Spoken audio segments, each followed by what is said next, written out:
mix. Hey, get you moving your body, moving them bones around. I thought I'd change it up a little bit today. Oh, you're welcome. You're welcome. See, because that's how I feel. That's how I feel. You know, that's how I feel. Just do a little bit, shake it, wake it, wake it up. Get the blood flowing. That's right. Let's see who's this coming. Hello. Good morning. Come on in. No, just checking on my mom. That's all. That's right. Hey. She didn't believe I was here because of the music. What? We have a non-believer. I'm paying for the party. Why don't you just come on in? I'm good. It's her time. It's her me time. Y'all have fun. Okay, but you are welcome. Okay, absolutely.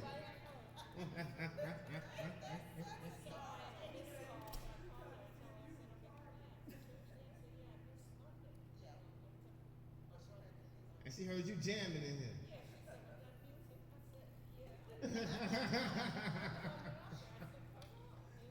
Come on in. That's right.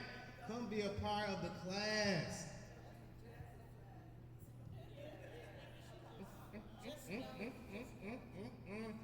Say, what kind of party is she in? This is. I don't have nothing to hide. Is that your oldest daughter? Is that That's the only daughter? Uh-huh. That's right.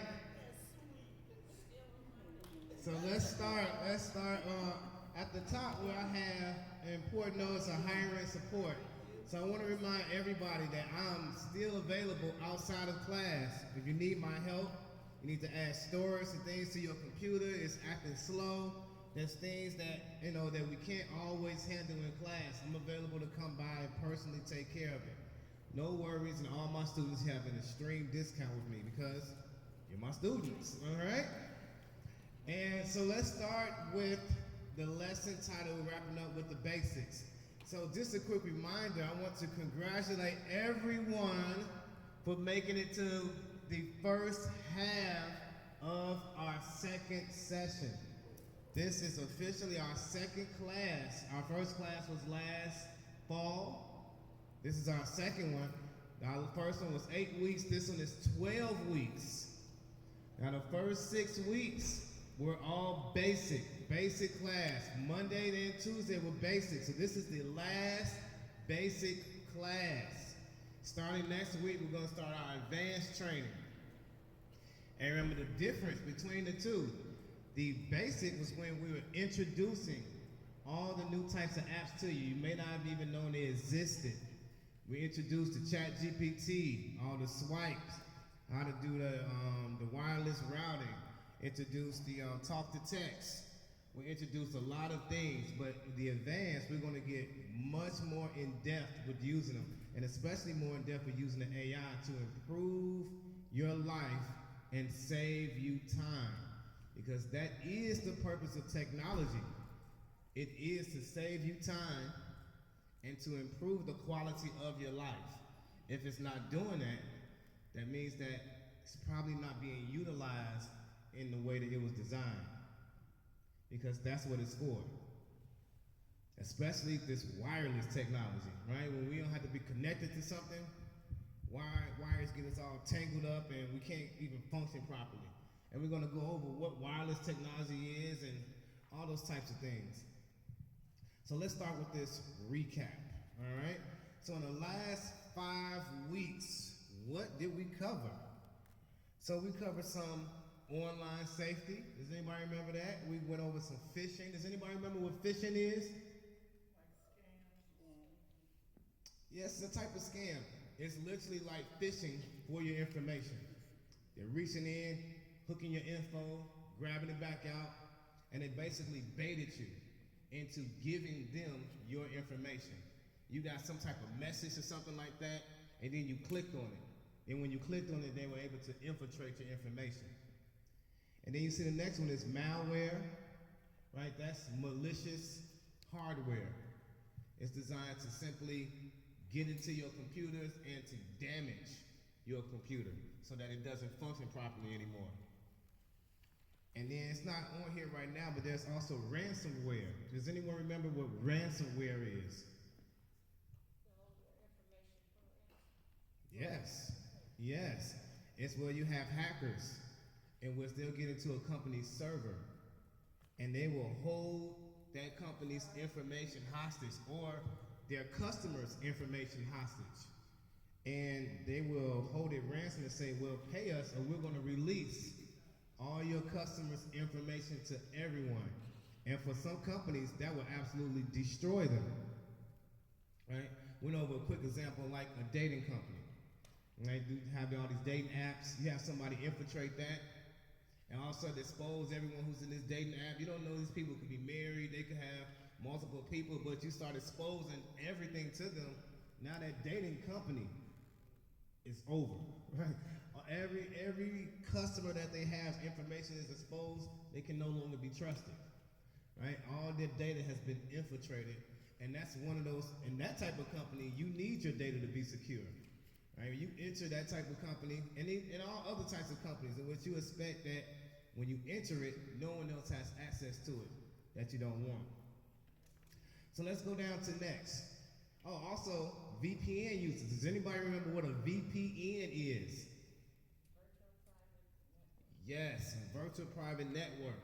And do you remember why we use a VPN? For security.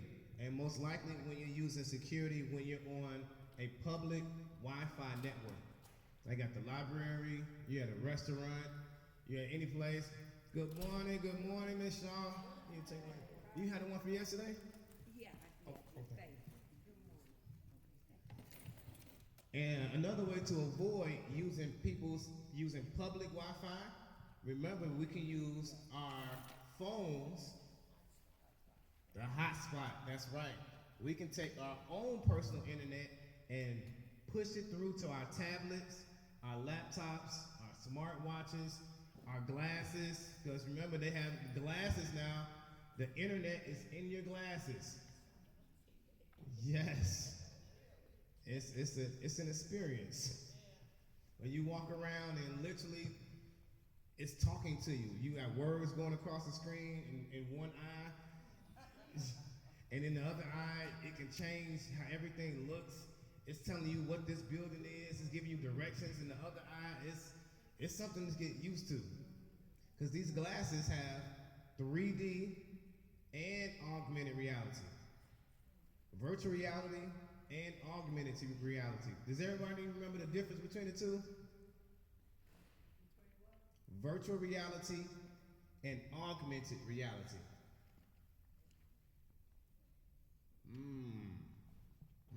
Okay, let's go over that. Because that's the world we are definitely into right now. And we're all going to be experiencing augmented reality on a daily basis.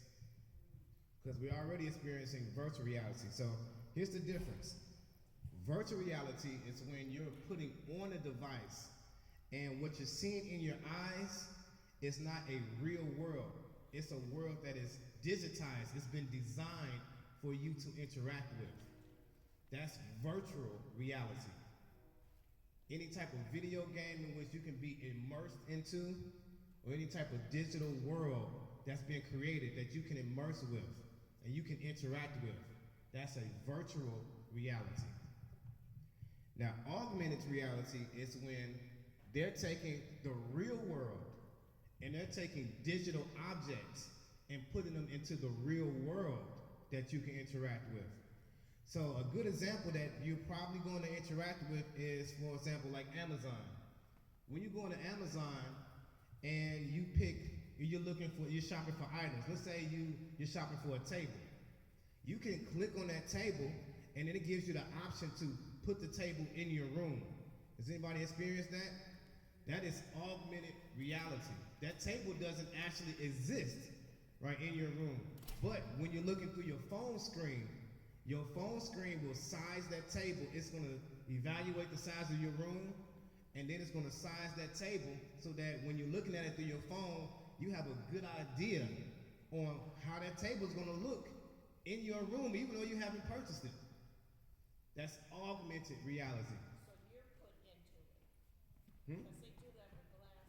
You can, you know, you can look for glasses online,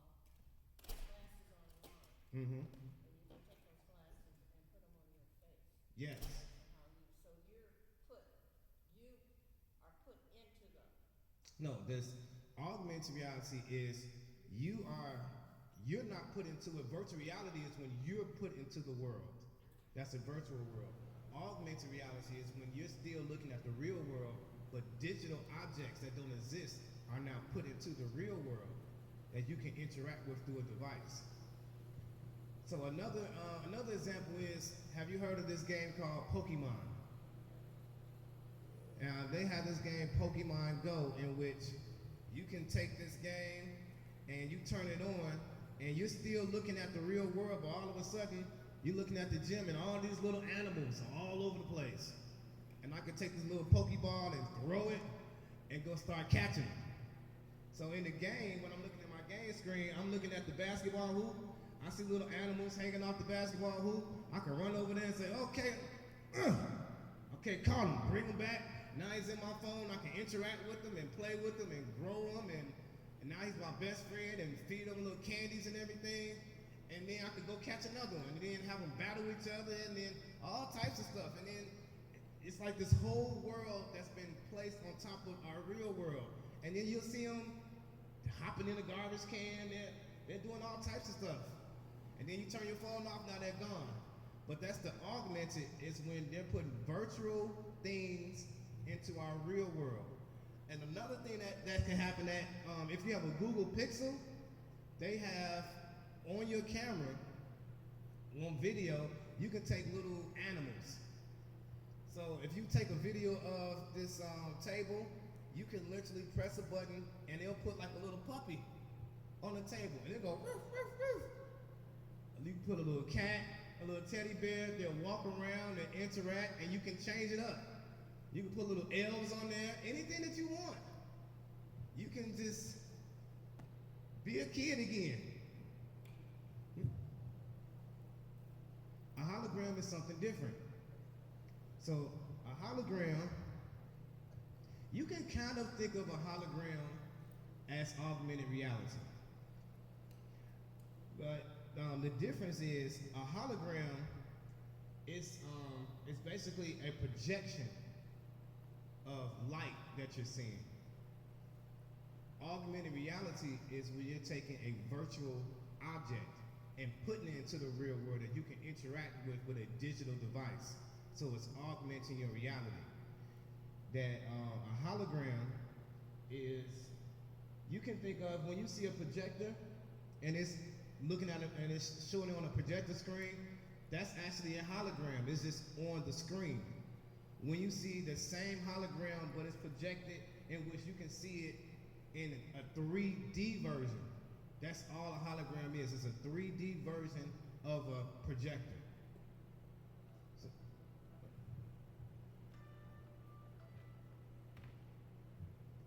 So holograms, you can actually walk through, you can see them, you don't need any device to see a hologram.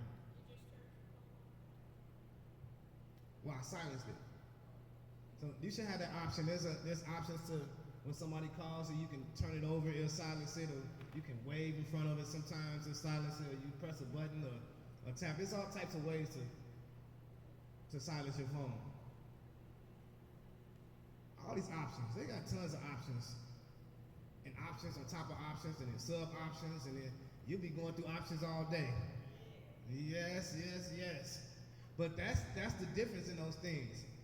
Virtual reality, augmented reality, and now holograms. All right, so let's go over them again. So a hologram is a light projection that you can see in 3D. Basically, it's what you see on a projector. A projector is 2D, and you see it on the screen. When it's 3D, it's what we call a hologram. You can have a hologram on your phone. They have phones that project holograms, where you can see a little ballerina dancing right on your screen, 3D, and you can wave your hand right through it because it's just light being projected. Yes, it talks.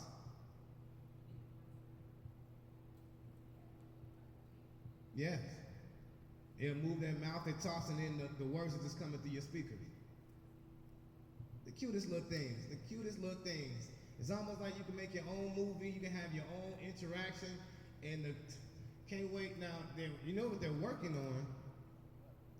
So they're working on so that you can touch these things. Hey, yes. Not yet. Actually, maybe, but I don't want to take too much time trying to look for it. But let me explain it to you how it works. Okay? So physically, we actually don't touch anything. Did y'all know that? Even though it feels like you're touching the table, there are electrical signals in your fingers and the table. They're actually repelling each other.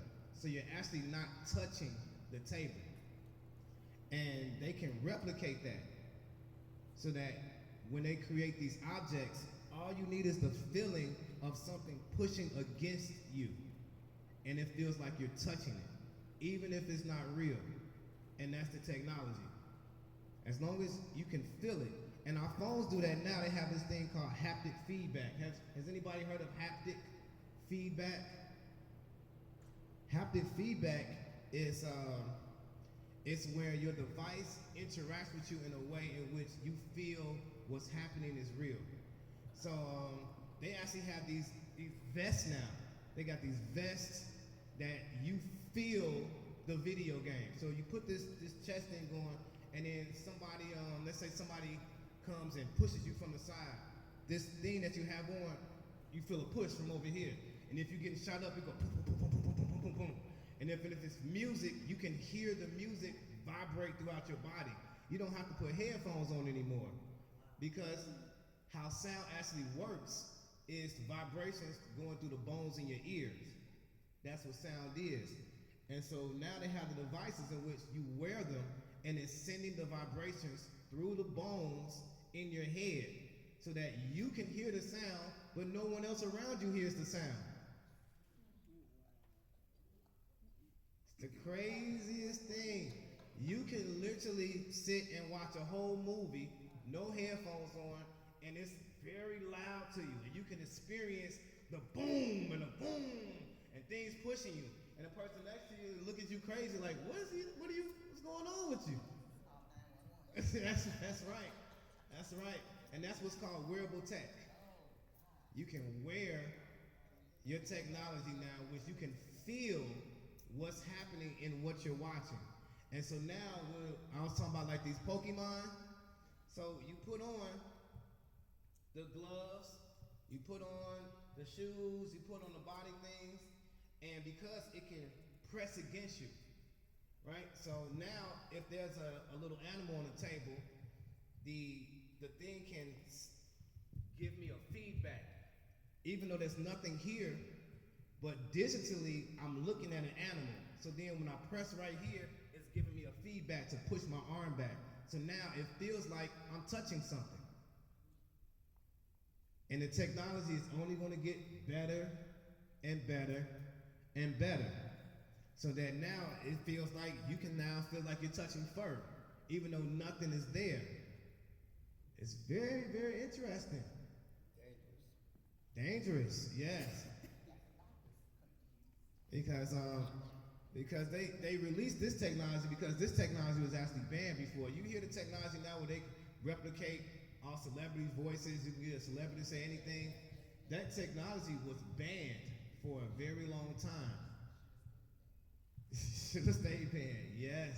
Because when you can get anybody's voice to say anything, that's not good at all, because there are a lot of things that get unlocked by voice recognition. And you can replicate someone's voice. I mean, you can have a complete conversation with someone and get them to give you information because they think they're talking to someone else. It's very, very dangerous, and that's why they banned it, because it was being used for espionage and all types of things. They were replicating the president's voice, getting information, and It's very dangerous. Hmm? Oh, it's still here. It's just that we have access to it now. But it was illegal where it couldn't be sold, it couldn't be offered. But now you can buy it now. You can just download the app. You know, eventually it's about the money. Eventually they're going to sell it. All right? But once they sell it once they make it available to the public, that's when you know they already have something more advanced. They don't release stuff to the public if they don't have something more advanced. So I don't even know what all the advanced, well, things like I was telling you, the haptic feedback where it feels like something is really here, that really exists. You can walk through a virtual world and have an interaction. It's like you are in a movie. It's very similar to, I'm sure everyone's maybe seen Star Trek, the holodeck. It's the same concept. And, you know, in the holodeck, all the people that they're interacting with, they're all made of light. And they're interacting with these light signals. And so you can touch them, you can interact with them, but they're not real. But they feel real because you're getting a feedback. And the feedback can be so hard that if somebody is going to cut you, you actually get cut. Very, very real. And so eventually we will be in a Star Trek type of holodeck because there's money to be made in that. How much money are they going to make instead of you going to the show to watch the movie? You can be in the movie and don't have to leave your house. How wonderful is that where if you watching these movies and then you see like one of the people that's sitting in the restaurant, you say, well, I want to be one of the people sitting in the restaurant and see the movie from this angle. That's literally possible. Right now. Right now. It's a very nice thing, but it is very dangerous as well. Because you can actually put people into worlds, and those are those tests that they do. They test people to see how long will it take for you to really forget what the real world is. Yes. And they put people in those things for 16 hours at a time, 24 hours at a time, and then they'll hook them up to an IV because they're testing how your brain is going to handle these things. That's what they do. They have to do that before they sell it to you. You already know that. Yes, that's how they're able to sell it to you. And they were able to give you all these warnings where they say hazardous, don't use this way, don't use that way, because they've tested it on people. And they've gone through all the gamuts to see how it affects them, what's going to make people go crazy, what's going to make people act all weird and things because they're not living in the real world and everything. Just like when they test people when they go out in space, because you have to exercise. And if you don't exercise, you're going to start losing your bone mass, and then you'll die. That's right. And so they put people through the extremes. I mean, we don't have to talk about how the extremes, but you know, they know what it takes for you to forget. Absolutely. You know, there's lots of technology that focuses on studying the brain.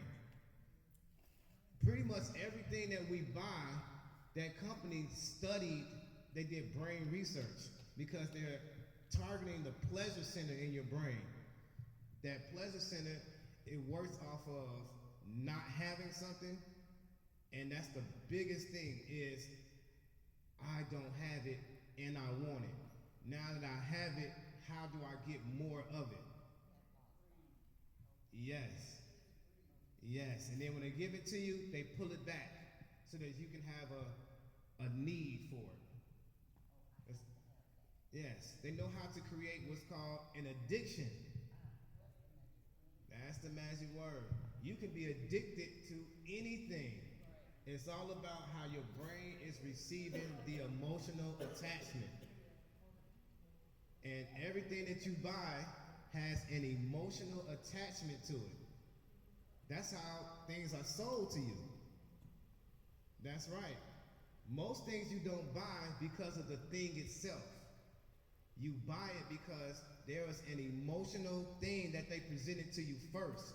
And then at the height of that emotional scene, wham, they show the product. Think about that. When you watch any commercial, you don't see the product at first. You see some type of scene that's happening. You can see a family or something. They can have, let's say they're going through a hardship.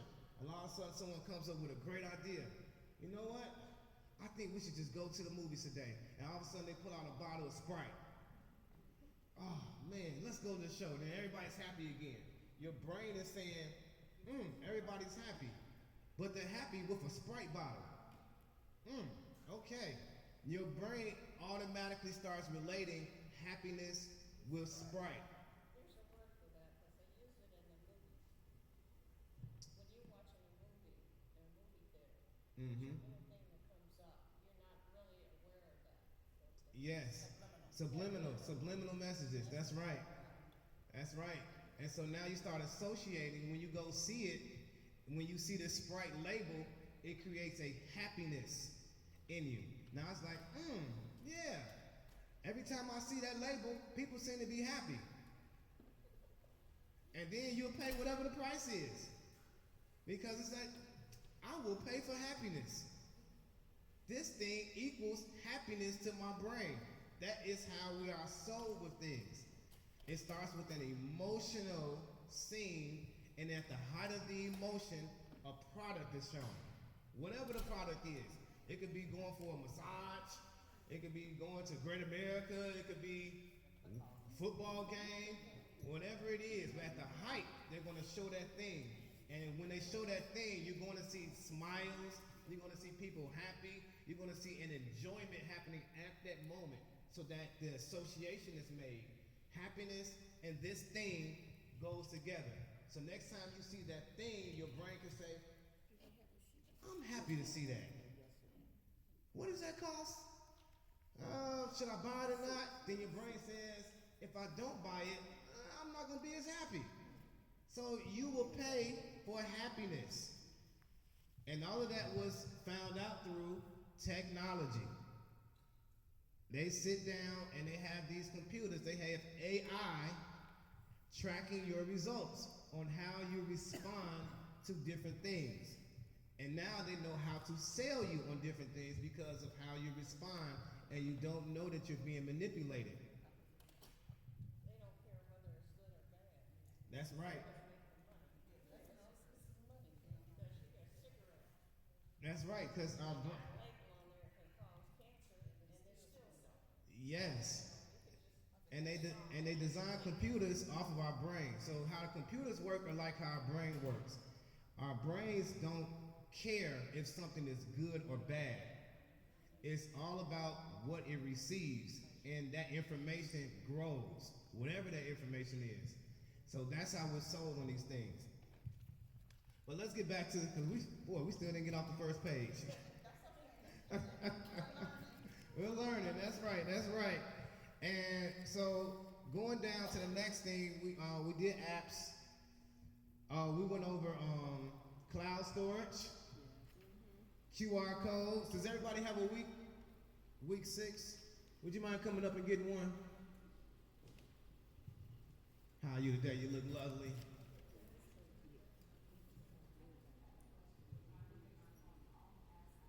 Mm-hmm.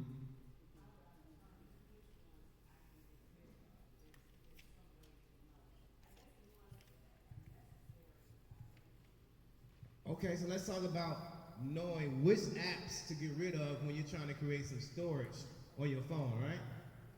So when you buy your phone, you'll notice it's going to have different things based on the actual phone carrier you buy it from. Because they have phones that are unlocked, and then they have phones in which the carrier paid to make sure that their apps are on the phone. So if you go to AT&T and you buy your phone through AT&T, when you turn your phone on, the AT&T signal comes on, symbol comes on, and then all of a sudden, when this phone turns on, you're going to see the AT&T app, the AT&T log on to this, and the AT&T that, and the AT&T that. And now if you try to delete those apps, it's going to tell you, if you disable this, your phone may malfunction. Or things are going to go wrong. This is not going to work right. That's done on purpose. Because they want you to constantly see their logo and their apps, and they want you to use them. Now, how does that also work against you? Because you only have so much storage on your phone. And so that's what's called bloatware, in which they force you to have these apps on your phone, so that when they say, well, you have 64 gigabytes of storage, but they're going to take up 32 gigabytes of that storage with their apps. So that means you really only have 32 that's available to you, because you can't delete these other apps. And that's how you know what to delete and what not to delete. When you buy a phone with a carrier, T-Mobile, AT&T, when you see their stuff, you don't want to delete it, because they have designed it that when you disable it or delete it, your phone is not going to work properly.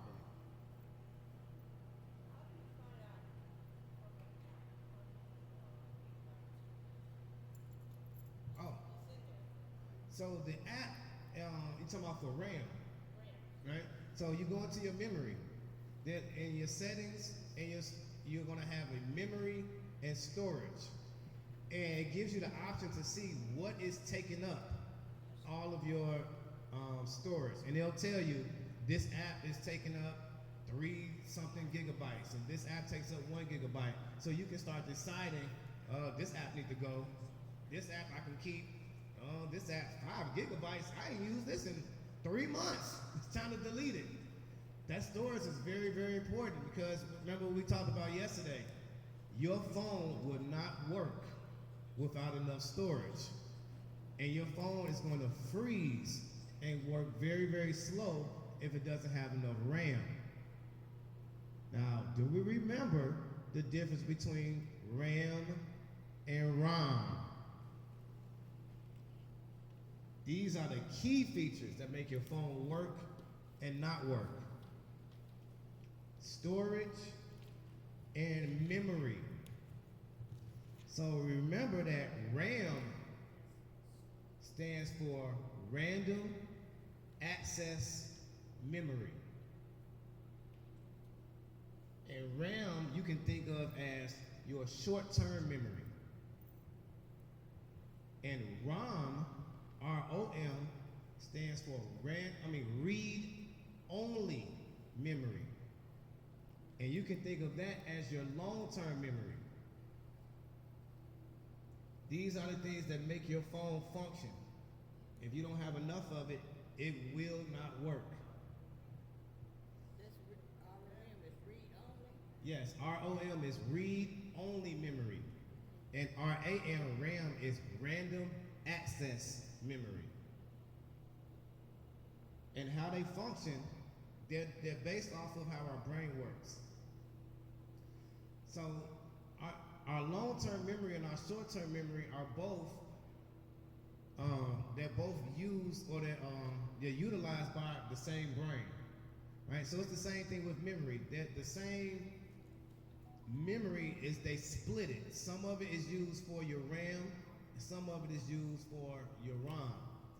So you think of your long-term memory as things like your birthday, something I can ask you that you'll remember immediately. What's your address? You can tell me that immediately. All right, what's your name? You can tell me that immediately. That's in your long-term memory. You don't really have to think hard to bring those things up. Things like for your short-term memory, let's say you go into a new facility. Let's say you go into a theme park like Great America. Who remembers all the ins and outs of Great America? Right? But when you go there, you're going to look at a map, right? Because you temporarily need to know where this ride is, where to go get the food, where the restrooms are. But once you leave Great America, and then next week, you're not going to remember where the washroom was, or where the rides were, or even how that map looked. Because the purpose of that information was for your short-term memory. I just needed to know this stuff while I was in this amusement park. This isn't stuff I need to remember for the absolute rest of my life. But things like my birthday, my social security number, my actual name, those things I need to remember for the rest of my life. And that information needs to be brought up immediately when I need it. That's my long-term memory. And that's also what we think of as ROM, read-only memory, in which your computer is going into its memory and it's reading the information and bringing it back up immediately whenever you need it. So whenever you save something, so when you do when you have a document saved, let's say you just did a document, I don't know, you had a paper for school and you saved it onto your computer. It is now saved in the long-term memory because you can bring it up immediately as soon as you click on it. You can go into the search bar and look for the name and it'll pop up. It remembers that information. But the thing that it does not remember, okay? So in that same document, while you were typing, do you remember when you typed the sentence and then you misspelled a word, so then you deleted the word, and then you typed the word correctly? Your computer doesn't remember that deleted word. It's gone. But it had to use RAM at the moment to even keep that word on the screen so that you can even see that it was wrong. When you're typing things onto your screen, until you actually save it, it's in the RAM, the random access memory, the short-term memory. So if you type up a document and then the power goes off in your house, the document is gone. It was never saved to the long-term memory. Has anybody ever experienced that? You're trying to do something, and before you save it, the computer shuts off or the power shuts off. Now you have to start all over again from the last spot you saved it, or if you didn't save it at all, it's completely gone. Because it only existed in the short-term memory. It does not remember long-term what you're typing in at the moment until you save it. Saving it is what's transferring that information from the short-term, the RAM, to the long-term, which is the ROM. That's what's happening when you save something. Now it's in the long-term memory. Another example is, let's say you all have a screensaver. Let's say you like trees or flowers, so every time you turn your computer on, you see that picture, or maybe of your grandbaby. Your computer remembers that when you turn your computer on, you want to see a picture of your grandbaby. So now it shows it as your screensaver. That's saved in the long-term memory, in the ROM, the read-only memory. Because if it was only saved in the short-term memory, it would be gone as soon as you turn your computer off. Because it's only for the short term. That's what it is.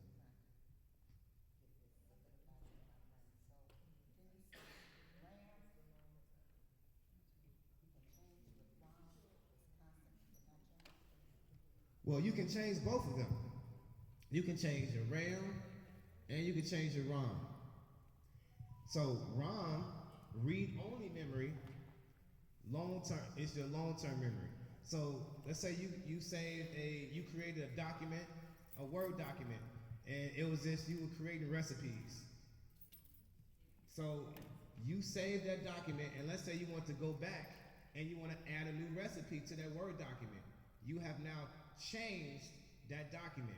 You've changed the long-term memory of that document once you resave it.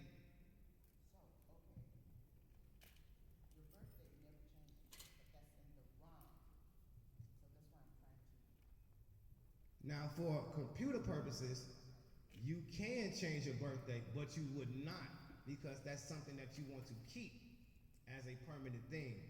So in the same way as how your brain works, you can convince yourself you have a different birthday. Right? The government does brain training all the time. That doesn't change the fact that your birthday was on a different date, but you can change your long-term memory. In the same respect, when you save a document, you can go in and change the information and resave it. So now that long-term memory has now changed.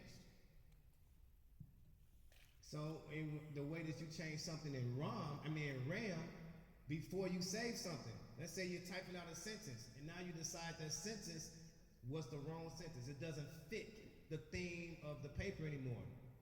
Delete the sentence. Now you've changed what was in the random access memory.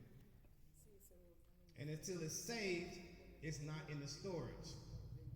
So that's how our computers are working with RAM and ROM. And we need lots of ROM. When you see the 64 gigabyte, 128 gigabyte, the 1 terabyte, that is ROM memory, long-term storage, because your computer has a lot of things that you want to save and then bring up at a different time. Videos, pictures, documents, all types of things that you want to bring up at different times. So that means you need a lot of storage. That's read-only memory, ROM. But to make your computer function, when you're pressing in the buttons and it's doing different things at that time, that's where you need RAM. And those things are going to be lower when you see 4 gigabytes or maybe 6 gigabytes. That's going to be your RAM. That's memory so that you can perform tasks right now. Okay? Give you another example. Let's say you just you walked into McDonald's. Right? Say you walked into McDonald's. You've never been there before, but you walked in and now you need to find a bathroom. Someone showed you what a bathroom is, and now you sat down to eat, and now you realize, man, I gotta go to the bathroom again. It's saved in your short-term memory because you just used the washroom. That's right, you're still there. Next month, next year, you may go to the same McDonald's. You might not even remember you went to that McDonald's. But once you get in, you definitely don't remember where the washroom is. You're gonna have to ask somebody all over again, where's the washroom? Or look at the diagram or look for the sign. Because it's not saved in your long-term memory, like your birthday is, or like your name is. It was temporary memory so that you can get something done at that time. That's literally how you think of RAM. It's using memory so you can get something done right now, but it's not saved in the long-term memory. Every time you type in something into your computer, it's not saving every keystroke. It's not saving that you press the shift button and then you press the T button and the H button, unless you're doing a document and you press save. Then it goes into the long term. That's how your computer is always functioning, with RAM and ROM the entire time. So now you can understand if you don't have enough RAM, now when you press a button, you're like, how come it's taking so long for me to see the letter pop up? Because it's not enough short-term memory storage to handle those functions. That's what allows your computer to run different applications at the same time. Yes, my dear.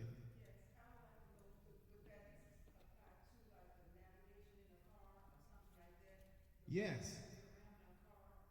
Yes. Exactly. So when you type into your navigation, actually it's using both because generally your navigation is not going to store an address unless you go to it like 3 or 4 times and then you'll see it saved in which you can just press it. But the first time you generally type in an address, it's not saving it, but it still takes you there. It's using this RAM memory. But once you go there multiple times, now it stores it in the ROM memory. So now when you just press the search bar, the address just pops up. Because it said, well, this person's gone there so many times, let me make it convenient. Keep it in my long-term memory. I'll have it pop up every time they want to go somewhere.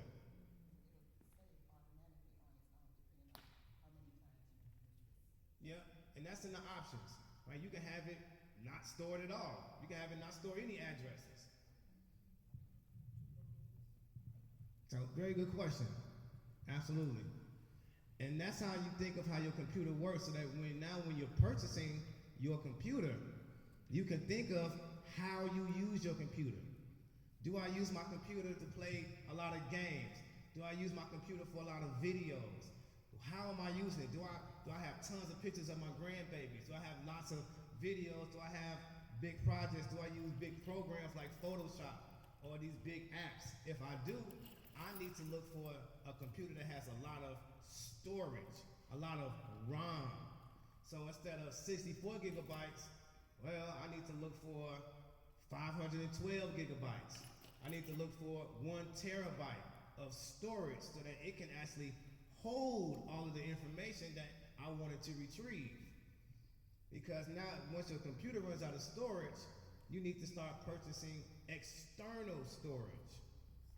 The flash drives, the SSD, the solid state drives, the HDD, the hard disk drives, and those are the ones in which you can plug in right to those little slots that's on the side of your computer. And now you can save additional things on those hard drives. But initially, when you buy your computer, you want that so that you can have your computer function.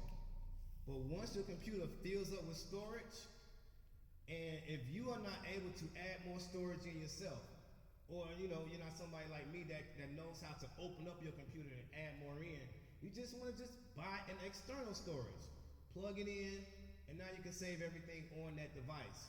And then you can delete it off of your main computer. You want to get it off of your computer so that your computer can now do more tasks. That's the whole point of it. You have to free up the storage on your main computer so that it can function. It needs that storage or you can't do anything, right? And so remember, that's another thing that happens with these updates. Every time you update your phone, it's adding in more information so that your phone can function differently based on whatever they're adding to it. And that additional information takes up storage in your phone. So that at some point, if you run out of storage, you can no longer update your phone. There's no more room for any new information that it can hold long term, because it has to go into the long-term memory so that every time you turn your phone on, it functions correctly with all the updates. And you have to have RAM, remember, or the phone cannot handle tasks. It's gonna go very, very slow when you start pressing buttons, when you want to open an app, because it doesn't have enough memory to handle everything that app is offering. So it's almost like you have you got a little ant trying to eat a pile of salt. It's going to eventually get it done, but it's going to take a long time. Can you add more storage? Like if you, say you have 256 gigabytes, Mm-hmm. okay, can you add more on top of that? Yes. Like you say you can go. Now it depends on the device. Some devices will let you add additional storage to it.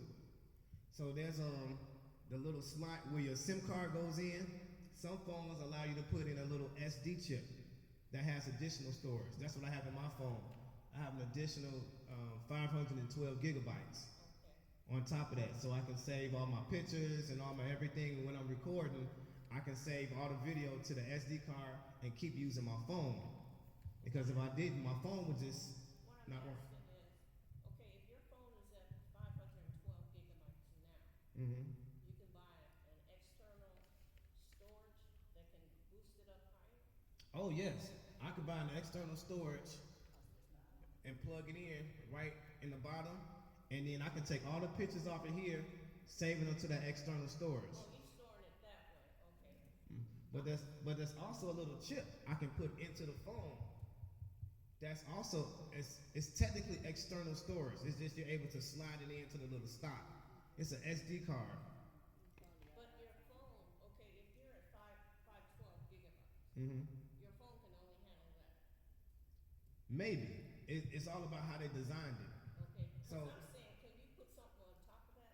Yes, if your phone is Internal. yes.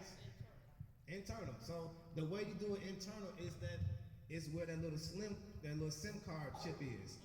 Some phones allow you to add in additional memory in that same slot. But they have to design it that way. Cause You burn it out. that's right. That's why when you buy the phone, you have to see does it have the option for you to add additional memory. That's important because if it doesn't have that option, you know that once you hit that limit, the phone is pretty much going to be obsolete. Well, now they're making it where the SIM card is internally, you can't take one out. Yes. Well, they pretty much let you take the SIM card out, but you can't take the battery out. They have to let you take the SIM card out, or at least give it a way for you to change the SIM card number. Because, They're making them without it now, but even if it doesn't have it, there's a way to change the SIM card number, because that's the only way for you to sell the phone to a different person and to have it on a different carrier. So there's still a way to do it, even though you're not physically putting it in and taking it out. Because all it is numbers. It's a code, and something's reading the code, and it's accepting the code so that it can do a different task. But storage and memory, that's the thing I really want everybody to have down. Because those things are never going away on how your devices function. RAM and ROM. RAM and ROM. RAM is short term, random access memory. That's why they call it random access, because it can randomly access different things really fast, but it's going to forget it. ROM, read only. It's reading all the videos and things that you stored. Okay, now if everybody has a good handle on that, we'll go over it again next week. Absolutely, until you get it. Just like everybody in here, I think, knows how to use their phone as a hotspot, right? Yes, because if you don't, I take the time to make sure. That's something everyone should know how to do. Everyone should know how to do talk to text. Everyone should know how to swipe. These are functions that saves you time and effort in your life. Now let's go over to the next page. Let's go to number 3, because that's what we were just talking about. I want everybody to see that these numbers are actually in the brochure too. Yep, number 3, understanding storage. So you can see the first type of storage is internal, where it's built in. Typical for phones and tablets, 64 gigabytes, 128, up to 1 terabyte. Now on my children's phones, they have 256 gigabytes because they're always downloading games, always downloading apps. And my son's the first one to say, "Dad, my phone's lagging. It's lagging. It's lagging." "What's going on, Dad? It's lagging." So that means I always have to make sure they have enough storage and enough RAM. Always, always. So let's see, what fills it up quickly? High resolution photos and videos, especially 4K. Videos will suck up all of your storage. Okay, if you want a video to not take up so much storage, what you have to do is you have to download the resolution. You can still record your videos in 720p, but if you do it in 4K, it's going to take up like 4 times as much storage. Now, your apps and your data, that takes up your storage. These apps, we were just talking about, some can take up 3 gigabytes, some can take up 5. They have these big apps, like Facebook is a big one. YouTube is a big one. They're going to take a lot of storage because those apps are always updating. And every time it updates, it's taking up more storage of your phone so that it can make the apps function properly. Tips. Regularly remove unnecessary apps. When you go into your phone and look at your application, it's convenient. It actually shows you, it'll say apps that you've used recently, apps that you haven't used in a while. Like you haven't used this app in over 3 months. You haven't used this app in over 6 months. You can look at those and start uninstalling those because all it's doing is taking up free storage on your phone, especially if you're not using it. There's so many apps that we download because all these commercials come up. oh yeah, download this. I'm like, yeah, that looks really good. Let me download that. Oh yeah, I'm gonna need that. But then we never use it.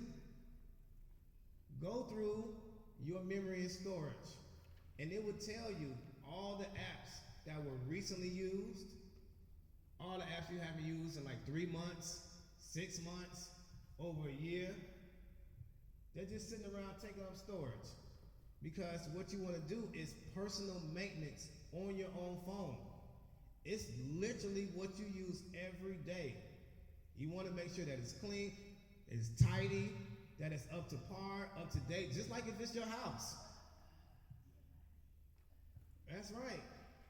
Just about everything that's digital, there's a real world version of it. Think of it like that. Just about everything that's digital, it was a real world version of it first. And so you want to take care of it in the same way. These phones are like your house. Clean them out, keep them up to date. If it's falling apart, you're going to get a new one, because if it starts getting holes and cracks, you have no protection. So, I got a question. mm-hmm. You know, I'm thinking about what you're saying. I'm saving apps that I've created an account with. I had to use a username and a password. Mm-hmm. So if I delete the app, I can always bring it back. That's right. Because I will still have the same account, right? Exactly. So it's wasteful to have it on in my phone until I really need to use it. Exactly. That's a very, very good point. Your apps, you remember, your apps are attached to most likely your email address or your Apple account. So just because you delete the app or uninstall the app from your physical phone, you can always reinstall the app, and the information from the app is attached to your email. So when you reinstall it, it's literally like you never took it off your phone in the first place. But you're saving the storage Hmm? by taking it off. That's right. That's right. And that is a juggling game that we used to have to play when there wasn't enough storage on our phones, but we want to keep downloading apps. I played that game a lot with my children. They want to keep downloading games, and now the storage is fun. Well, I have to look out. Well, what games haven't you played in the last 3 months? Well, we're gonna uninstall these 10 games right here. Now you got some room to install these 5 new games. Well, I'll need some more storage. Well, you know, I got to the point where I said, okay, now I just have to buy phones with way more storage. Because this constantly uninstalling, installing, you go crazy with it. And then your phone can't function because now it still can't update. And now you can't save more pictures. And they're always taking pictures and always doing video. Yeah. Well, since you tell everyone and your son, when am I gonna get my phone? Your phone is right there, and I buy you a phone case every year. A phone case. That's right, because he's always breaking it. Gotta make sure he has the best protection on his How phone. many gigabytes does he have on his phone? He don't have a lot, but he don't use a lot. You don't know what he uses? I do know what he uses. He's tagging you. Yep. He been in there, he's been in here, so. Nah.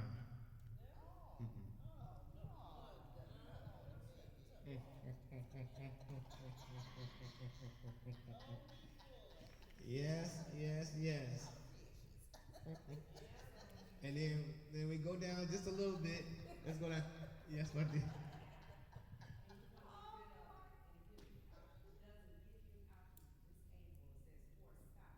Okay, let's talk about that. I'm glad you brought that up. So when you're trying to take these apps off, all of them don't give you the option to uninstall. It may say disable only. That's part of those bloatware apps. You cannot remove those apps from your phone. So what disabling it does is it stops it from functioning at that moment, because as it's functioning in your background, it's taking up your RAM. Because your RAM is what allows you to handle multiple applications at the same time. You can have YouTube open, Facebook open, you can have your email open, you can have a couple of games open all at the same time where they're running in the background. Where you can just go up and just swipe to the next one and it opens up very fast. That's taking up your RAM. So but when you close the app, you notice you have to reopen it and it does this loading sequence. That's when it's not in the RAM anymore because you've completely closed it. When you can just go back to an application and opens back up right where you left off, it's using up your RAM. So when you disable an app, you're stopping it from taking up the RAM space.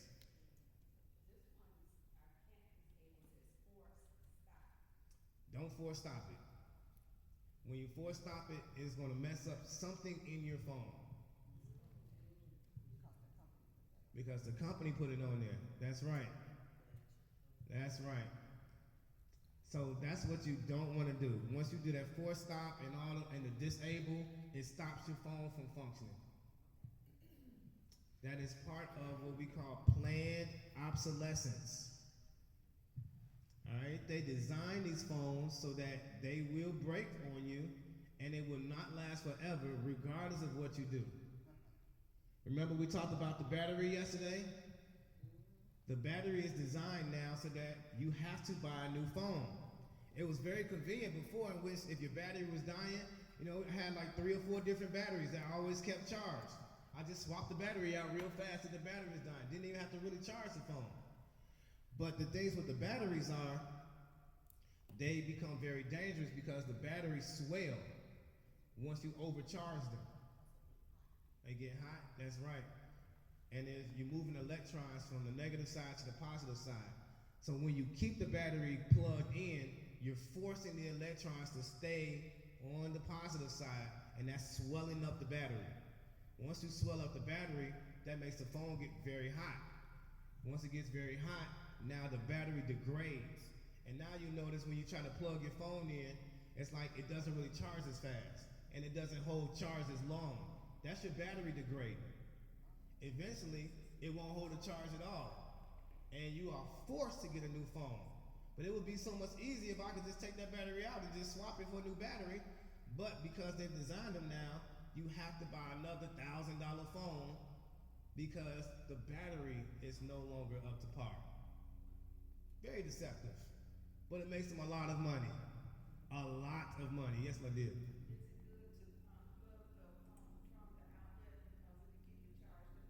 Yes, when your phone, if you have noticed that your phone is fully charged, you want to unplug it. Keeping it plugged in is damaging your phone. And even these days, when your phone has adaptive battery options, in which it will only charge up to 85%. And then it'll stop charging. It'll stop receiving the charge. That saves your battery and it increases the longevity of your phone. That's a good option to use. Definitely. These batteries, they had the batteries in which they were blowing up on airplanes. They were blowing up in people's houses. These batteries are very, very dangerous.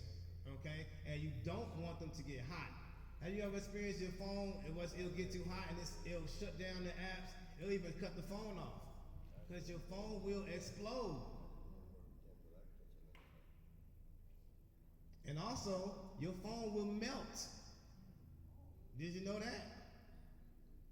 Let me show you something with now you can't see it, but my phone, I was using so many functions on it, you can kind of see it, it's cracked. It got so hot that it cracked the glass of my phone because of all the heat. These phones are very, very volatile, okay? So, but they still function good, right? And they've changed our lives, okay? Because they're literally mini computers in our pockets. I don't think of it as a phone anymore. The phone is just an option, right? It's just like another app, like the calculator. It's an option, just like it takes pictures. It's an option. It does video. It's an option. It does voice recording. It's an option. It does damn near everything. Like I don't even know what it doesn't do, except now it'll order me food too. I don't even know. It does it all. It pays for itself. Boy, I'm so excited when we get into our AI training. When we go into the advanced part. Because remember we talked about where you can go into your closet, take a picture of your entire closet, You don't even have to take your things out.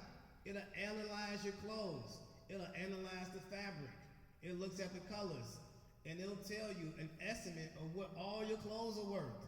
It'll tell you who's going to buy your clothes most likely. It's going to tell you where to put your clothes at. It's going to say sell them on Facebook. It's going to tell you Craigslist is kind of getting old. Use these platforms. It's amazing. You can literally open up your refrigerator. Take a picture of the inside of your refrigerator. It knows everything inside of there. Tell it to make me a meal. It will make you 15 different dishes you never ever heard of before. It'll be delicious. Anything. All this paperwork here, I think I talked about this yesterday, how the AI saved me hundreds of dollars on my ComEd bill. All I did was take a picture of my ComEd bill. AI read it and said, hey, you need to cancel that third-party supplier. You paying way too much. You need to go back to ComEd because ComEd is only charging me 6 cents per kilowatt, and this third party was charging me 24 cents per kilowatt because they're using, I guess, clean energy. They're using windmills and stuff like that. But it got my bill up to $400, $500 a month. Not even near windmill. That's right. And so it immediately gave me that advice. It said, oh no, stop using them. You need to go back to ComEd. You would save. And then it told me how much money I would save each month. Everything. It read everything for me. I went back. I was like, wow, I didn't even know that's what it meant. But it knows. Any document that you get any type of document, if you don't understand the language, you get some type of legal jargon, take a picture of it. Hey, AI, read this and explain it to me. Explain it to me like a 5-year-old. It'll explain the whole thing to you. Any words you don't understand, any document that's needed for it, you can tell me, hey, give me the link so I can download this document. It's gonna find it in 2 seconds and download it for you. You got, and the document has different things it wants you to fill out. You're like, I don't even know what to put in this space. Take a picture of it. Say, hey, AI, I don't know how to fill out this document. I need help. It's going to give you all the advice you need. 24 hours a day. Never gets tired. The most amazing thing I've ever experienced. I get so much done with AI. You literally ask it anything. Anything you could think of. Why is water blue? It's going to say, well, water isn't actually blue. It's clear. But because of the atmosphere, which blocks off the red wavelengths so that the water is reflecting the blue from the sky, that's why it looks blue. Because you can go to a blue ocean, put a glass in there and pick it up, now the water's clear. Right? But it'll explain all that to you. But that's for the next training though. It's gonna be very, very fun. There's so many different things you could do with AI. Because remember, it's not about the tool, it's about the wielder. AI is a tool. Just because you have AI at your fingertips doesn't mean that you're using it to its maximum ability. Some people are using AI just to ask them what the weather is. Hey, what's the weather gonna be tomorrow? Oh yeah, it'll be 60 degrees. Then they put the AI away. Not me. I need my AI to help me with everything. Like everything. Anything that I have a question with, the smallest thing, you're gonna be amazed at how much information it gives you about the simplest thing. You can ask it, well, you know, I eat oranges. And I eat oranges because of vitamin C. Give me some more information. You never know what type of other things that it's going to tell you is packed with vitamin C that you probably eat or you probably love. And it's probably something that you got in your refrigerator in which you don't have to go to the store. It's so much information.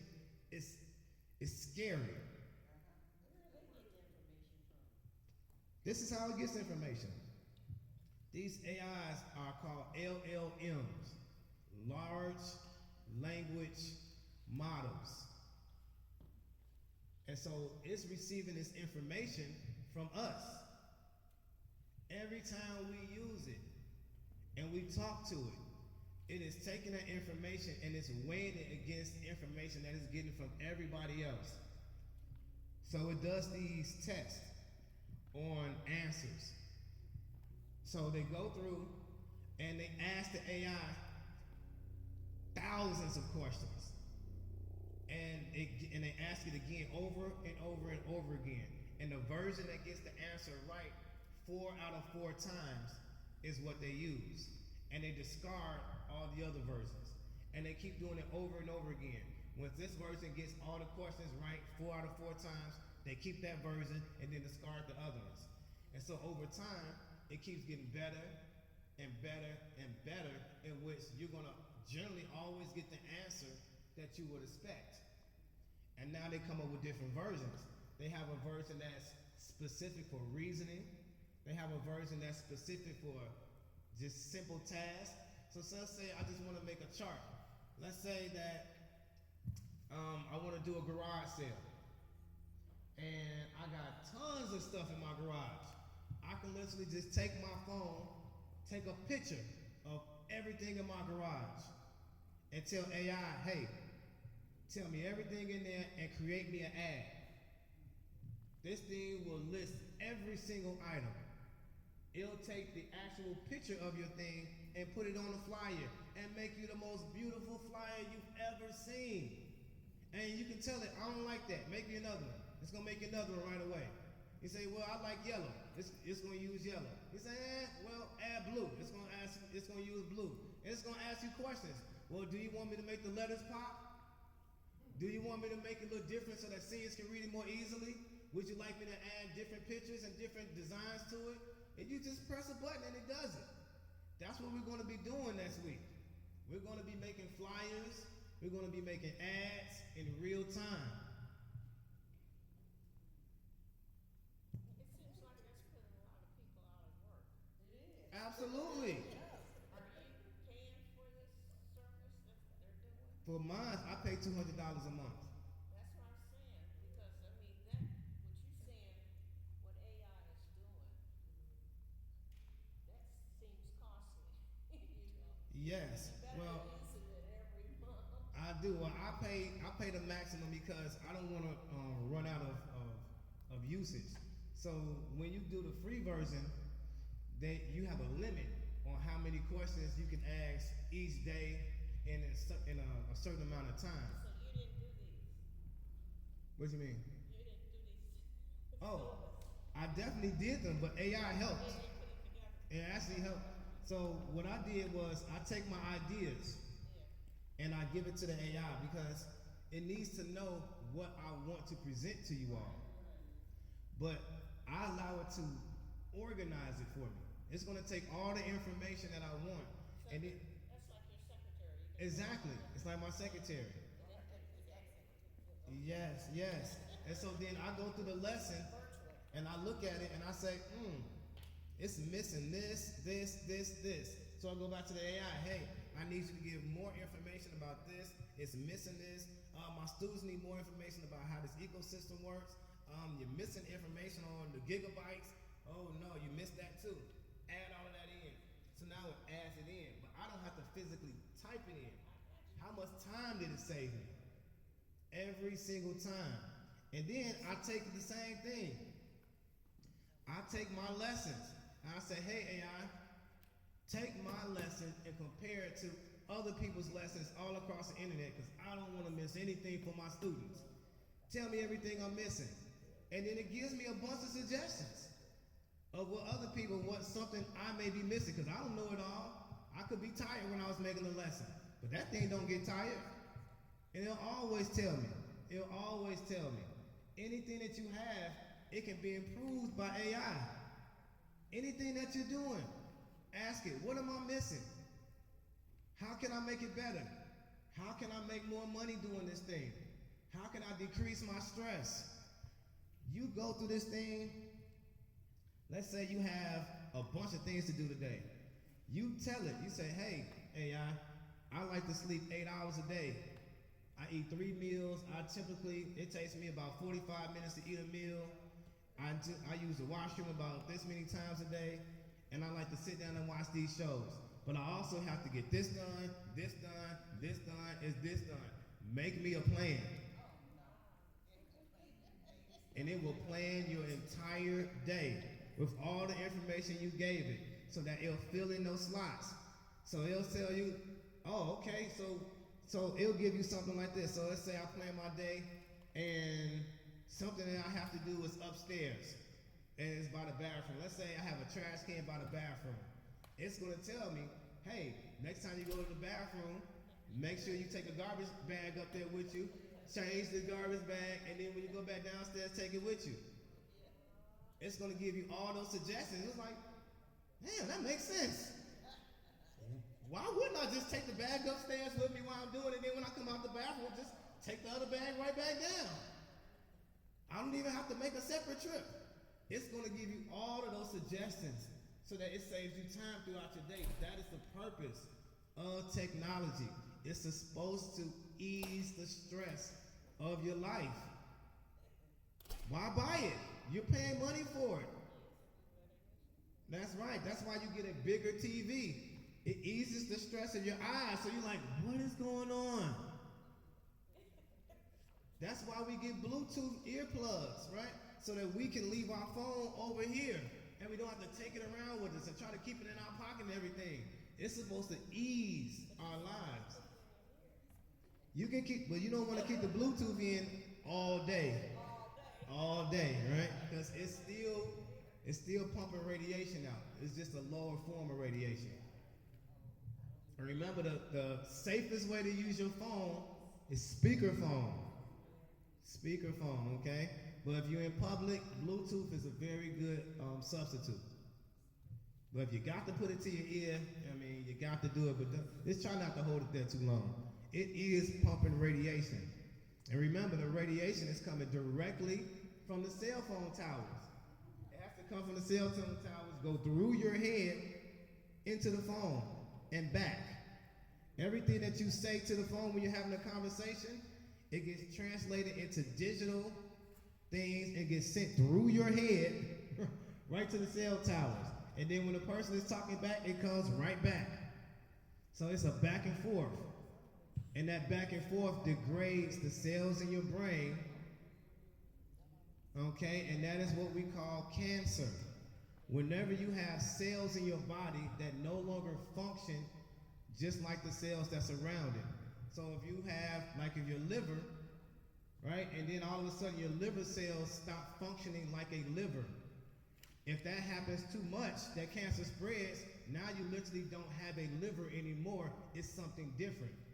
But you still need a liver.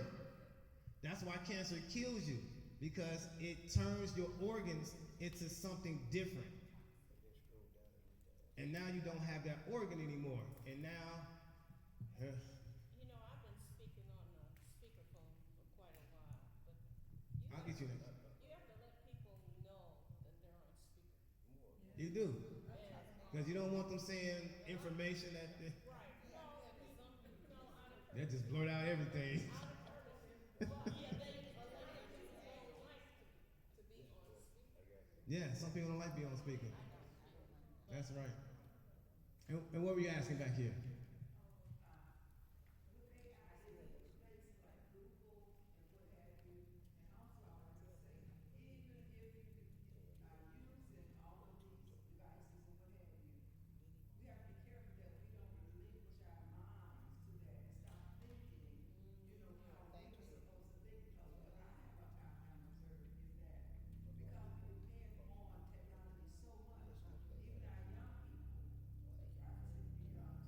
Yes. So AI is not, AI doesn't replace Google. Google uses AI.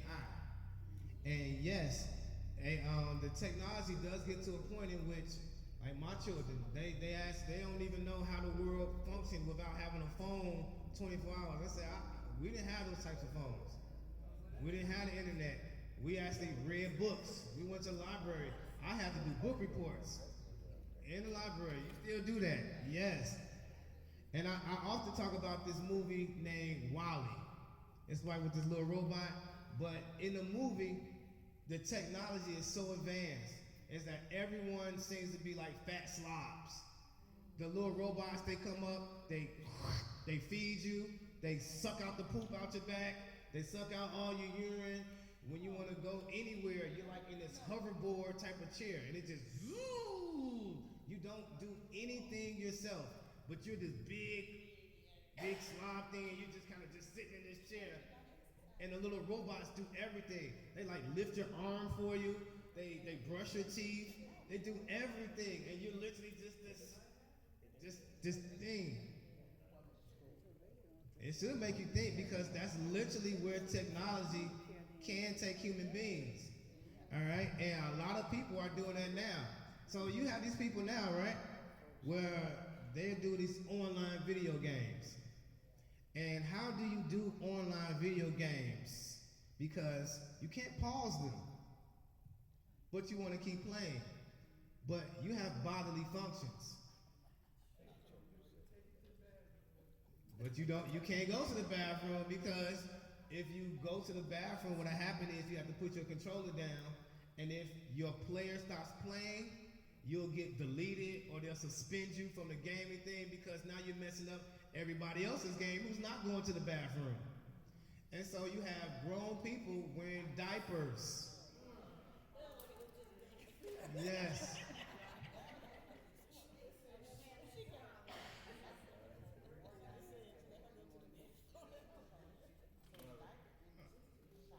Oh, I didn't know people were wearing diapers so that they didn't even have to get up to go to the washroom for a Taylor Swift concert.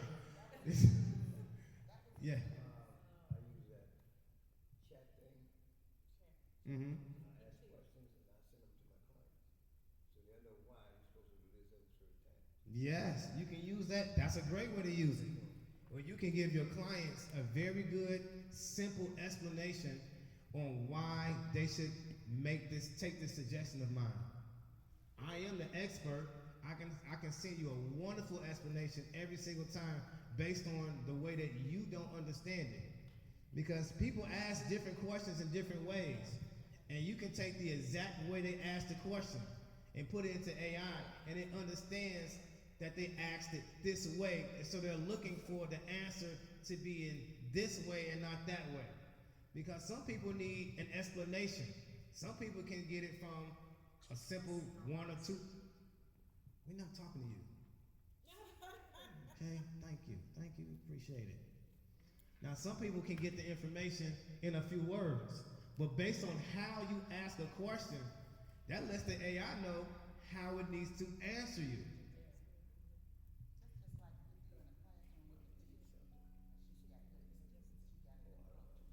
That's right. That's right. So, and I'm going to teach you guys that when you're using this AI, you have to teach it how to answer you. So I taught my AI that when it answers me, I wanted to give me my information in charts and bullet points, because it makes it very easy for me to see right away. I like seeing bullet points. I like seeing charts. Very easy, very quick. But it doesn't do that automatically unless you tell it that's how I like to receive information. That's called customizing your AI to you. You tell it, hey, you can tell it, I like you to use short words. Don't use any words that's over 7 letters long. Use short, easy words. You can tell it, explain everything to me like a 5-year-old. And it's going to use examples like rubber duckies in your bathtub. If you got this action figure and this action figure, and you boom, do it together, that's called a collision. It can do any way that you want. This thing is talking fast. You can tell it, talk at half speed, and it will literally slow down how fast it's talking. Anything you can think of. Maybe close to 2 years that I've been using it. But that new version just came out kind of recently, that you pay that $200 for, where it is unlimited. We're going to go over that because I want to make sure you all can use my version. You can see what it actually does. When you all start making flyers and start making designs, and when you go home and start taking pictures of all your stuff, and it comes up with all these different aspects of your home. You can take your living room and take a picture. This is another crazy thing you can do. Let's say you have your room and it's kind of cluttered. You can take a picture of your cluttered room, put it in the AI, and say, show me how my room should look without it being so cluttered. It'll take all the items, it'll stand them up and put them in a neat way. So now you can take a look at your room and say, I'm gonna do that. I'm glad y'all going to get your snacks because I'm just talking. I'm just talking, you know, but I love talking about this stuff. I really enjoy it. I really enjoy it. For what? Yes, that is AI. I'm gonna send you one too. Yes. Yes. And that's also a good idea. You know, whenever you want to explain something to someone, let's say like if you're having a discussion with someone, it doesn't have to be an argument, but you're not able to get through to someone. You're trying to get an idea towards someone. Like you're trying to explain why your child should do something or why your grandbaby should make a different decision. AI will understand this person. You can tell it, you know, my grandbaby is this old, they're 16 years old, they go to this school, they're being influenced by their peers to, I don't know, smoke weed and drink alcohol and drive at the same time, and that's crazy. I don't know why they would make these decisions. Tell it they listen to this type of music and they hang out at these types of places. I need some suggestions on how to get them to turn their life around. It's gonna give you as many suggestions as you want. And the more information you give it about that person, the better the suggestions are gonna be. Right? If you just say, hey, I need some suggestions to get my grandbaby on the right track, yeah, it'll give you some general stuff. You give it more information, it's gonna give you more specific on how. You tell it the place that they're going to, it's gonna say, oh, it's gonna kind of analyze what they like about that place and gonna figure out some other place that can give it the same type of pleasure. It's very, very intuitive. That's the reasoning part of the AI. Remember when I said they designed a reasoning function? That's what it does. It's very, very heavy on reasoning, in which you can give it complex information and it can give you solutions. That is powerful. Very powerful. Let's say you got 20 things you need to get done. Tell it to the AI. Tell it, I got this much time to get it done. Tell it everything about you so it can give you a real solution. And let's say it comes up with a plan, and then all of a sudden, like me, you get sick. You know what, AI? Boy, that plan's not gonna work anymore. I was in the hospital for the last week. I need you to adjust it. It's gonna say, okay, since you've been in the hospital the last week, these are the changes that we need to make. Now you got a brand new plan in 2 seconds. How much stress does that take off of your life? I've had so much stress taken off of my life just by not having to think of the plan itself. I can tell it what I need to get done and tell it all of the things that's going on in my life so that it can come up with a solution.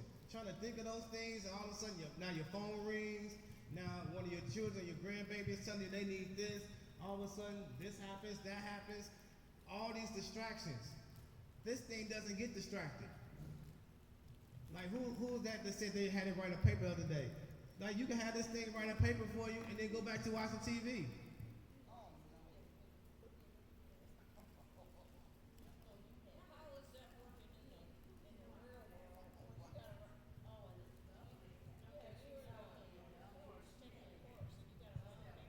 This is how it works. So many people use AI without using the customization features and the personalization features. You can have your AI talk just like you. You can literally type in a few sentences and it understands your sentence structure. So you save that into your customizations and say, I want you to talk just like me. And you tell it, I don't talk like that. I don't use sophisticated words like that. These are the types of words I use. So you can tell it, don't use words over 7 characters or 10 characters. Don't use any complicated lingo. Keep it simple as if talk like I'm 25 years old. It understands you. Whenever you see something that's off, tell it to change it, and it'll change it. And it'll change it as many times as you want to. It is, it's the most amazing thing on earth to me. Over and over again. This thing, it is so great that you can talk to it like you talk to me. Try this, this is going to be part of our lessons, in which it's going to be homework. I want you to talk to your AI for 10 minutes. Hear how it responds to you. That's the only way for you to get better at using it, is to use it. You got to talk to it. See what it's actually saying to you. Tell it anything. Tell it how your day is going. See how it responds. Say, this happened to me, that happened to me, this happened to me, this is what's on my brain, and this is how I feel today. I don't like how I feel. What's going on? You see all these things? How many people have seen these commercials now? They talking about you need therapy and these better help and all these types of stuff. You don't have to call therapy. Tell your AI. It'll give you better information than any therapist. That's right. You can ask your AI many health questions that you would normally ask a doctor or a nurse. It has that information. You do that with Alexa. All day.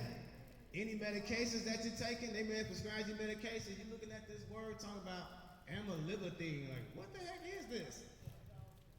Take your AI, take a picture of the bottle. It'll tell you every single thing about it. It'll tell you where it came from, who developed it, what are the side effects, how long you should use it, what are the alternatives, everything.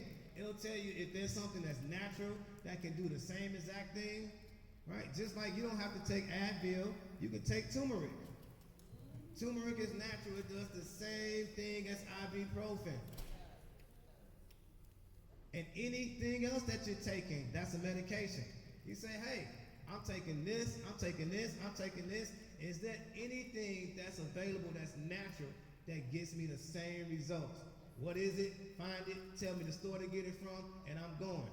As a matter of fact, tell me the prices. I want to know who has the best price. Should I buy it online? Should I go right to the store? It tells you everything. Your whole life has just changed immediately. Immediately. Yes, my dear.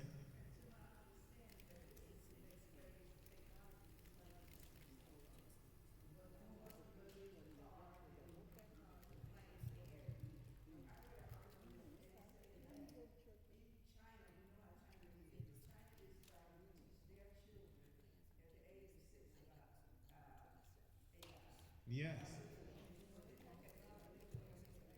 Yes, yes. That's the age they need to start learning. All my children know about AI. It needs to be a part of their life.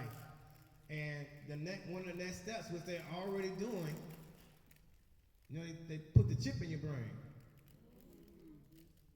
Right now, they have chips they can put in dogs' brains, cats' brains, and then you can literally see what the dog is seeing in his eyes on a computer screen. Did you all know that?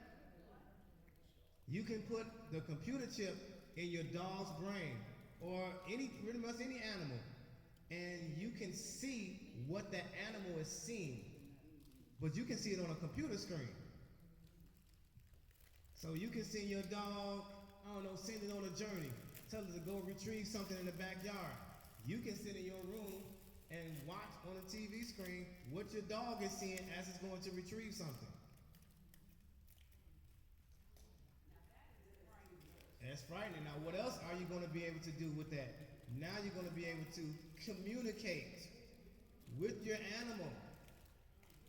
You know what the barks mean. That actually already exists. In which the things in which when your cat meows or your dog barks, based on how it barks, it tells you what most likely the dog is wanting or what it's asking for. But you're going to be at the point in which you can now have a conversation with your animal. Because when you talk, it's going to translate your talk into a bark.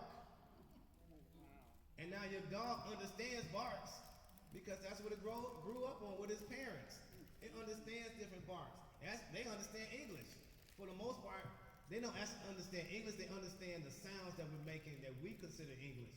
Like when I say sit, he doesn't actually understand what sit means, but he understands the sound of the sit, the it. And he knows that sound means I should sit down. But with this microchip, you can talk and have a conversation and know what this dog is thinking.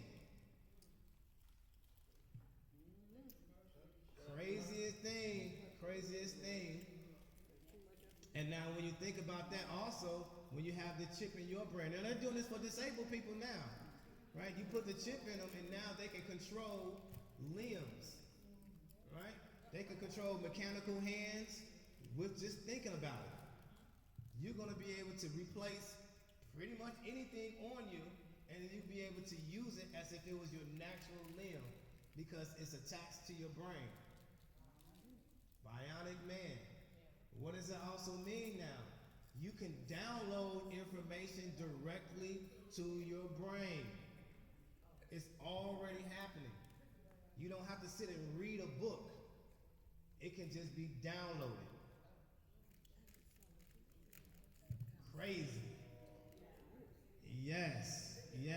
Your brain actually has the capability to take all of that information immediately.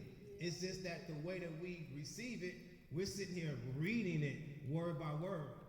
But your brain has the capability to just take it.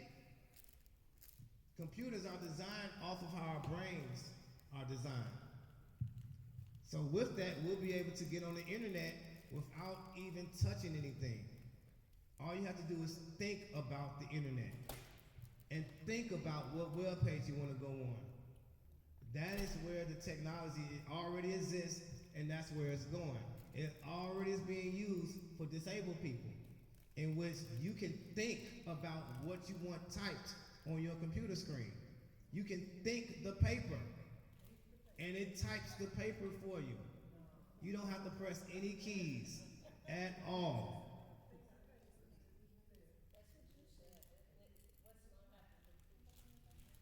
Yes, it's going to encourage you to stop doing physical tasks. But it's very useful. Very useful. Yes, my dear.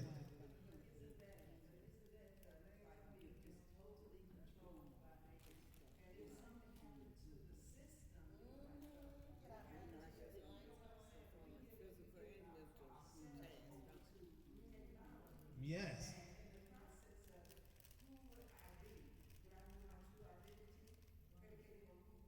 So let's talk about that. So right now, there's already a huge discussion on are you the same person as you were 20 years ago? No. Because as we all know, our skin cells die and they get replaced. And so over the years, literally every cell in your body has died and been replaced. So are you actually the same person? No. Because a philosophical question. Because you feel like the same person, you don't notice that all of your organs have been replaced, but over time, all of your organs have been replaced. Every single cell has died and you've grown another cell. So that you are literally a different person physically. Now what happens is, when you think about that, you say, well, if my cells are regenerating, why am I still sick? Or if I'm disabled, why am I still disabled? Because your brain has what are called instructions. So has anyone heard of stem cells? Stem cells can be changed into any cell that you need. All it needs are the instructions. So when your brain has been changed to that it feels you are disabled, every new cell that's going to come in is going to function as a disabled cell. But if they change that functioning in your brain, which they know how to do, it won't come in as a disabled cell. All your cells are coming in with instructions. That's why when you get a new liver cell, it acts as a liver cell. But when the instructions get messed up, that's what we call cancer. Because now it's no longer acting as a liver cell, it's acting as something else. So when that cancer influences other cells to no longer act as that organ, now that's when you're in trouble. Now you don't have a lung anymore, or you don't have that organ because it doesn't function as that anymore. It's changed its function. But you still need a lung. You still need a heart. And that's why we want to kill the cancer, because the definition of cancer is that you have something that influences everything else to do something different. So that's why you can say I have a cancer in my company, because I have an employee that's encouraging everyone else in the company to go against the rules, or to now they're encouraging everybody to protest or to strike. You have a cancer in that company. That's what a cancer is. You can have a cancer in anything. It stops the functionality of that thing.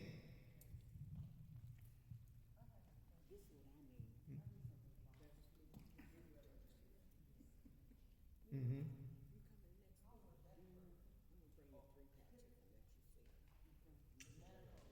So what dementia is, dementia is different from Alzheimer's.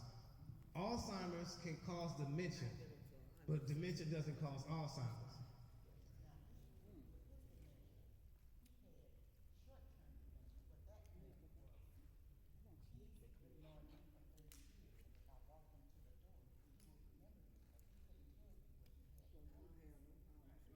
Okay, so he has long-term. It's the short-term memory that's being messed up. So dementia, you can get dementia from lots of things. You can have an accident, get hit in the head, and it can cause you dementia. You can get Alzheimer's, it can cause dementia. Dementia is a combination of things that causes memory loss, whatever the thing is. Alzheimer's is an actual disease itself that can cause dementia.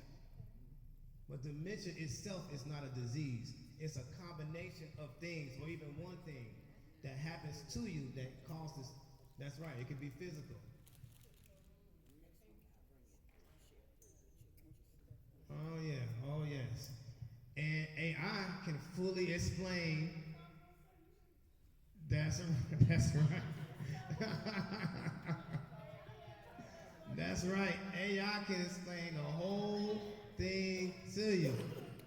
That's right. Anything that pops in your head. It's just You talk about an injury to the head, but you also have to talk about what's happening with your brain. You have a lot of things that are happening to the brain, like there's a lot of protein yes. stored in the brain. You still can have protein, but you can't have a lot of it. Mm-hmm. And that's another microchip that they have. They have the microchips where where they can put it into you. It can calculate how much vitamin potassium is in your system, how much vitamin A is in your system, if you need more B12s, folic acid, all those types of things. All it's doing is measuring your blood. And it's measuring your blood pressure. You don't want your blood pressure too low because you can't get nutrients throughout your body. You don't want your blood pressure too high because you're going to rupture your veins and your arteries. AI can measure all of those things for you. It's crazy, right? Yes, yes. And boy, this turned into an AI conversation. But we're going to actually use it next week. We're all going to use it. Okay, so that you can go home and show your grandbabies. Your grandbabies are not going to be using AI the way I show you how to use it. I know for a fact. None of them are paying for AI. But you all are going to get the whole gamut. Okay? And that is our class for today. Okay, okay. I hope it was very, very entertaining and informational for everyone. You know, because it's about to get crazy. AI, artificial intelligence, changed the world. I forgot who brought me up snacks, but thank you. There we go. I appreciate it every time. Every time. Now, if anyone is up to the task, go ahead and use AI before the class next week. Tell us your experience. Tell us some things you asked. Say, I took a picture of something, and this thing told me everything.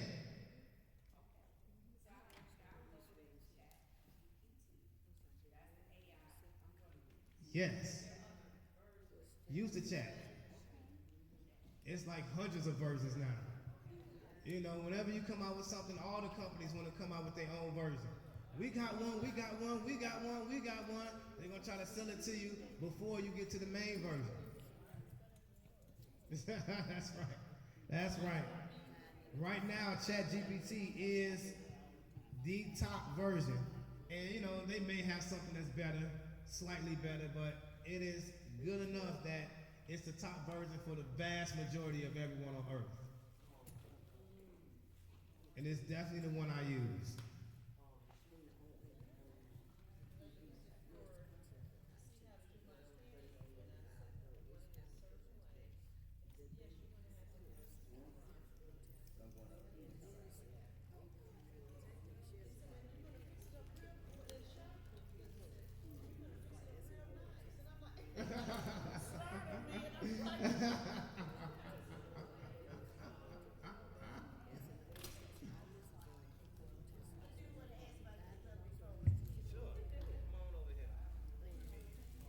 I think it's something with the, even with the Gmail. I erased most of the Gmails. Yeah, because I erased the Gmails and then they still. And I can put some of it in for the fake that.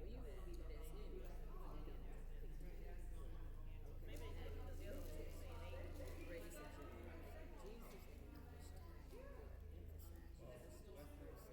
8. You know, I was gonna touch it and I wasn't sure.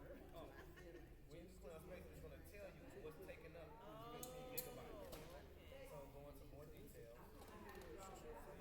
So you see photo Okay, is because I taking just up, did a lot from. it's taking up 14 gigabytes. It's taking up all your space. Okay, so I did a lot of space for shower. So, but then when I tried to take some of them off, I had to, send them to somebody else because their phone wasn't working. It wouldn't let me move.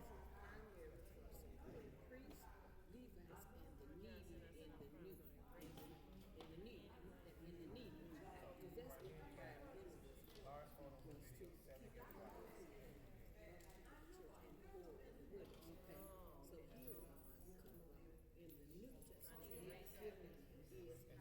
it tells you right here, 24 megabytes, 32 gigabytes, this is 10 megabytes. Okay, so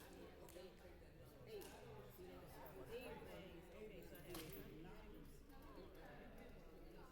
Yeah, you have to delete it. Oh, okay. And they're already, Okay, so that's probably those I do not have to see. yeah, you got a ton of them. This is what's taking up all your space. So once you tap on one like this, and then you press that trash can. Right, okay. Get bigger and some of them are small. Like now, see when I took the other picture. So that's what they did. Then AI asked me, So the reason They're smaller. is because of where you take it, how you take it. So let's say if you take a picture where it's dark. So there's less information that is taken in the picture, so it's going to take up less space. Okay. But if it's lit up in here and the camera can see everything, now it's going to it has more information to work with. So that's what makes it big, more information. So I have to go in and delete a lot of And delete, that's right. And then once you delete them, that 15 gigabytes